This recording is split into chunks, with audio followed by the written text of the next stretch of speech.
Hello everybody, welcome back to another reaction video. So tonight we're going to be doing a requested video. Hungry Hippo, I'll put his link in the description, requested that I react to the SCP Foundation, Introduction to the Foundation by the Explorer series. Now, I more recently have gotten into SCP reaction videos, mostly because they've been requested. But to be honest, I've actually been quite interested in, I've been quite interested in these over the last, a couple weeks now. So I guess it would be very fitting to, get a little bit of an introduction into the SCP universe, maybe. Also, I went bowling today. I went for a run, and I came back home and I played some video games. I knocked out.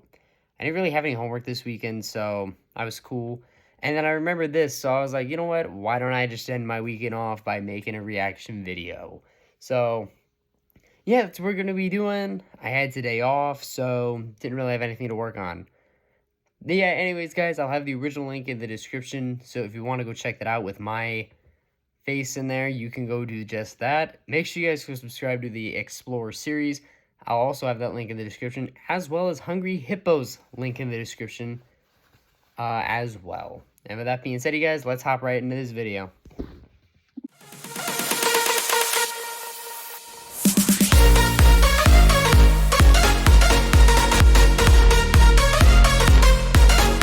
Secure, contain, protect. These three simple words comprise both the initials of the SCP Foundation, as well as the Foundation's steadfast motto. But what is the SCP Foundation? I should have put that together. This video will continue under the assumption that this is the first time you have ever heard of SCP, and are about to enter a world of the strange, shadowy, and unusual. By the end of this video, you should have a decent grasp of the basic concepts that make up the Foundation. Alright. To begin with, the SCP Foundation and universe are primarily associated with a single website, the SCP Wiki. Rather than having lore spread across movies, books, or video games, the website is driven by community submissions. Practically anyone can write and add to the SCP universe, assuming their writing is up to snuff. And because of this, there is no official canon. Another way to look at this is that everything is canon, as any submission to the lore is equally valid, or invalid depending on your perspective. But there are a number of concepts that are generally accepted by the community, and that's mostly what this video will be based on. Okay. For a simple example, the SCP Foundation is most often presented as a shadowy organization that works outside of the public awareness in order to keep things secret and safe. However, if an author wishes to change this perspective and present the Foundation as a very open and public group, they can do so. Whether or not such a perspective will be accepted by part of the community is a different matter, but overall, canonicity is a fluid and often debated topic within the SCP community. So, as mentioned, the SCP Foundation is a well-funded and staffed organization that generally works outside of public awareness and operates with or without the approval or support of local governments. The Foundation often recruits the finest scientists, researchers, engineers, and military agents that they can find, employing them to perform stressful and generally dangerous tasks. Okay. These tasks are, of course, related to the Foundation's motto that I mentioned at the start: Yikes. secure, contain, and protect. Secure, Within the universe that the Foundation operates in, which is most often presented as our own universe, there are a massive number of strange, paranormal, and anomalous things. These things, which bend or break the natural order of things as most people know it, can vary wildly in concept, form, hostility, usefulness, and danger. Without getting into too many details at this point, these anomalous entities can range from immortal killing machines to a six-sided die that occasionally lands on a 7. Huh.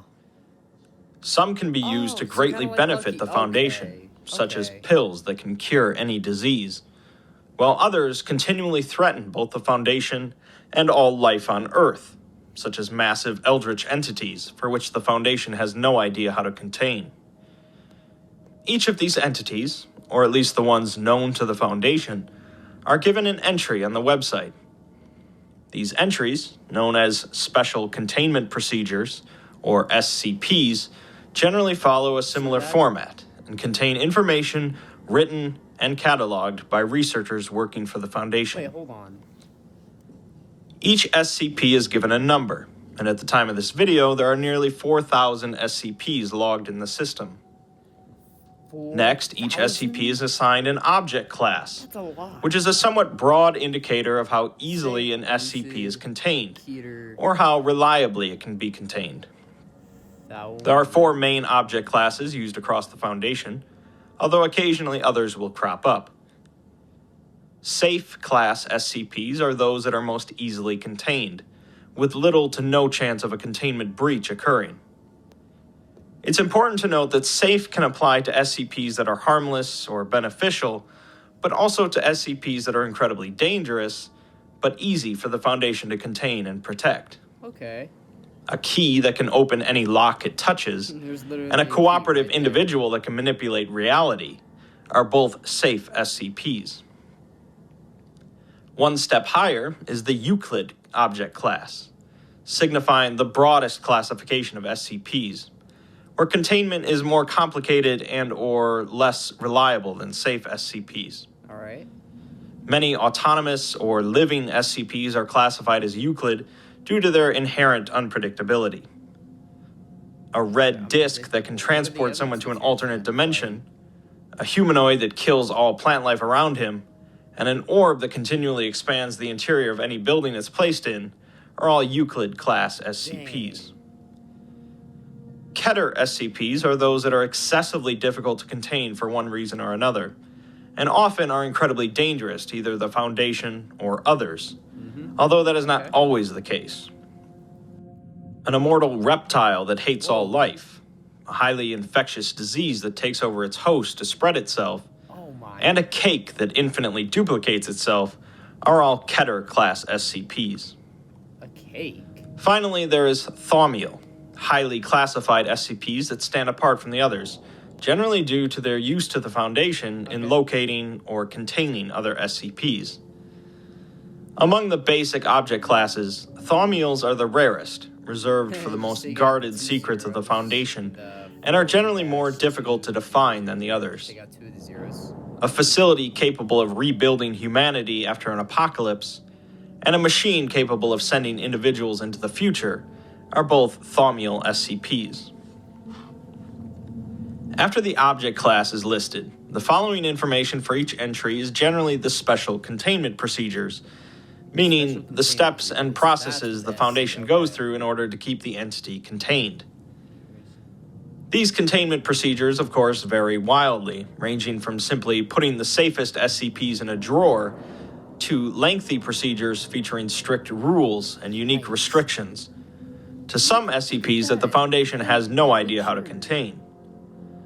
The containment procedures are listed before the description of the SCP to emphasize the importance of containment above practically anything else, as that is the fundamental purpose of the Foundation.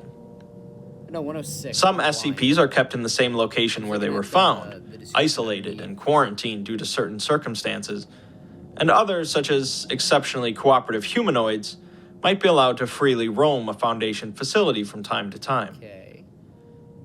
Due to the unique nature of each individual SCP, each containment procedure is also unique, and there is no standard set of rules. Following the containment procedures is generally the description of the SCP. This description is usually written with a very technical and scientific tone, describing the appearance and anomalous nature of the SCP. Again, this description section varies wildly, ranging from a few concise sentences to many paragraphs of detailed information. In addition to the description, many SCP entries will also include information such as where and how the SCP was first located, testing logs, exploratory logs for SCP locations, interviews, and any other information deemed important. SCPs are often found by members of the general public, causing the Foundation to come in and contain the anomaly and also wipe the memories of witnesses. Sometimes only one or two agents of the Foundation might be called in to retrieve an anomaly, but often a whole team of highly trained individuals will be necessary. These teams, known as Mobile Task Forces, or MTFs, consist of ex-military or other trained combatants that are often sent in with minimal information about the anomaly, and are thus forced to be prepared for anything. Some MTFs will be assigned to constantly watch over certain SCPs in case of containment breach. Once the SCP is secured and contained, researchers assigned to the project will often carry out a number of tests and attempt to gather as much data as they can. Of course, for many SCPs, this is more dangerous than it is worth, so testing is generally limited. Although there are rare occasions where the Foundation will seek to destroy an SCP rather than contain it, this is not their primary directive, and the idea is generally frowned upon.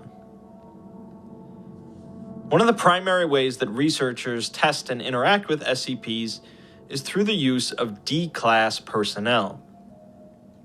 D-Class individuals are used throughout the entire Foundation, and are personnel that have been deemed expendable. D-Class are generally taken from prisons across the world, usually convicts guilty of violent crimes. But the Foundation goes through a large number of D-Class and will sometimes take them from other sources. For particularly negligent or heinous behavior, some Foundation employees might be demoted to D-Class. D-Class are often used for experiments and tests related to SCPs, serve as first explorers for some unknown locations, or forced to carry out any activity that the Foundation would rather not risk the minds or bodies of its employees on. On the other end of the spectrum is the O5 Council. The O5 Council is shrouded in and then they just die. That's absolutely depressing. Members, and they oversee the entire Foundation, with access to practically all of its secrets.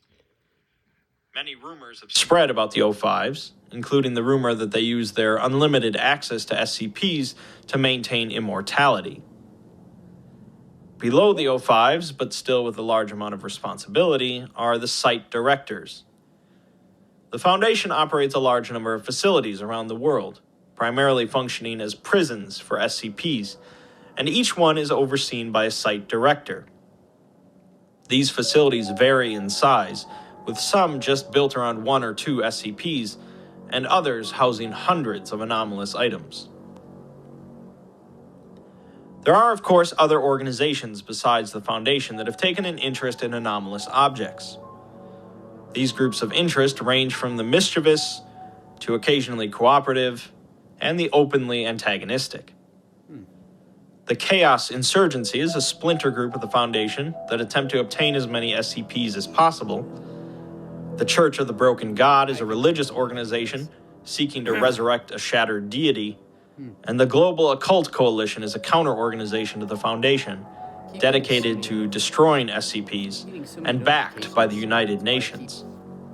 There are a number of other organizations out there, with some of them responsible for creating SCPs themselves. The Foundation has worked with some of them on occasion and continually battles many others, but each organization continues to operate, largely in secrecy. That's a basic summary of the SCP Foundation and the universe it exists in. Alright. At this point, if you had never heard of SCP before this, you should be fully prepared to access the website and begin discovering all the different SCPs known to the Foundation. While there are many arguments about the best place to start reading, each SCP entry is generally meant to stand on its own. In addition to each of the SCP entries, there are also a great number of tales on the site, which feature much less technical writing and provide unique perspectives on different SCPs or aspects of the SCP universe. The SCP Foundation and the thousands of entries appeal to many people for many different reasons, but primarily the SCP universe is strange, unusual, and unique.